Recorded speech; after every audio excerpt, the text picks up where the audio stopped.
You know that moment at a party, surrounded by people, and you feel nothing? It's like you're watching through glass, feeling exhausted before you even got there. I used to think something was wrong with me, that I was broken or cold. Then I found over 50 studies from places like Harvard and Stanford that changed everything. Turns out, if you struggle to make friends, you might not be broken at all. You might just have one of these 5 rare traits that make deep connection harder.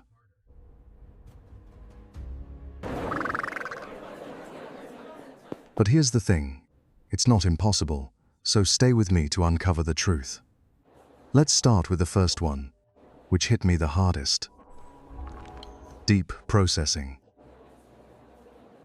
If you've ever analyzed a single text for 20 minutes, you know what I mean. Your brain isn't broken, it's just busy processing more information per interaction than others. Studies show people with this trait process more details, subtleties, and potential meanings. While most people have a conversation, you're playing social chess, analyzing tone and micro-expressions. It's exhausting, which is why small talk feels like running a marathon in your head.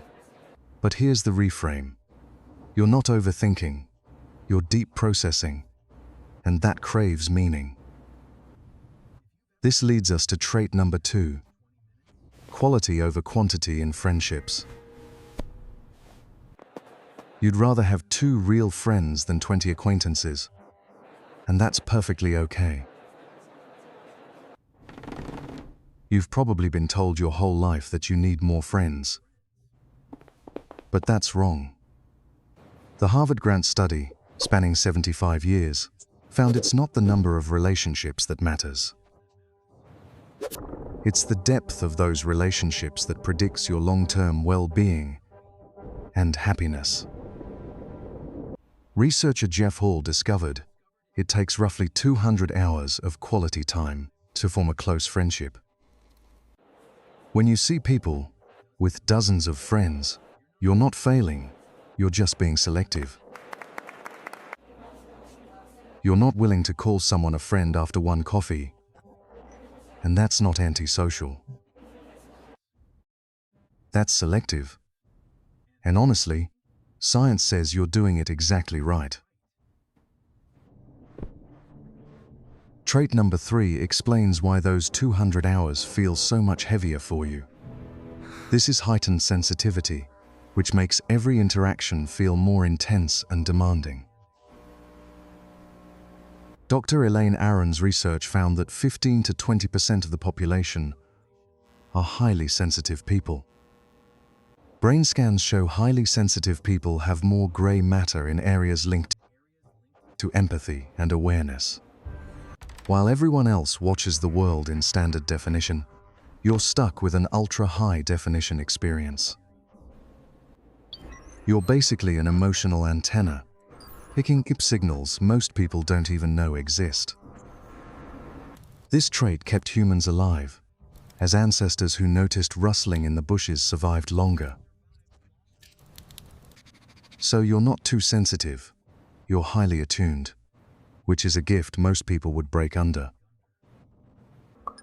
But it also means you need more recovery time, more space, and more selectivity to thrive.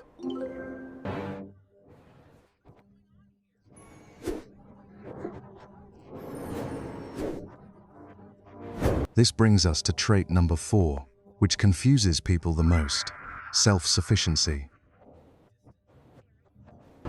When you're emotionally self-sufficient, people often misread you as cold, distant, or even arrogant. Psychologist Dr. Emma Sapala found some people are wired to generate their own sense of stability. They don't need external validation or constant reassurance to feel okay with themselves. You already feel complete, and in a world where people fall apart when alone, that's rare. It means you don't chase friendships out of loneliness. or collect people to fill a void. You're not cold, you're not distant, you're just whole, and that makes you harder to read. You're waiting for someone who adds to your life, not someone who becomes your life. Now, trait number 5 is a little harder to talk about: trust wounds. This isn't about how you're wired, it's about what you've been through in your past. Maybe it was a parent who was physically there but emotionally gone, or a friend who left. Your brain took notes, and these experiences shape how you approach relationships for life.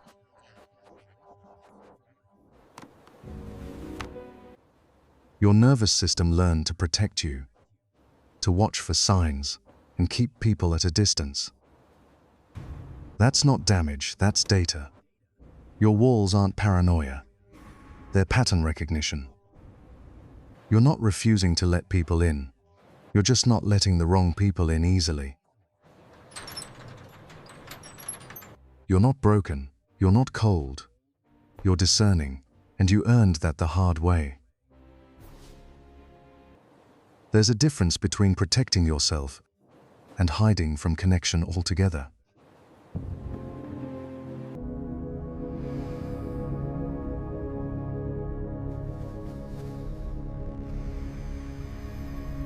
One is peace. The other is a prison you built yourself by avoiding vulnerability. You're not broken. You're just wired for depth in a world that rewards surface. Here's your permission slip. You don't have to change. The right people are worth the wait.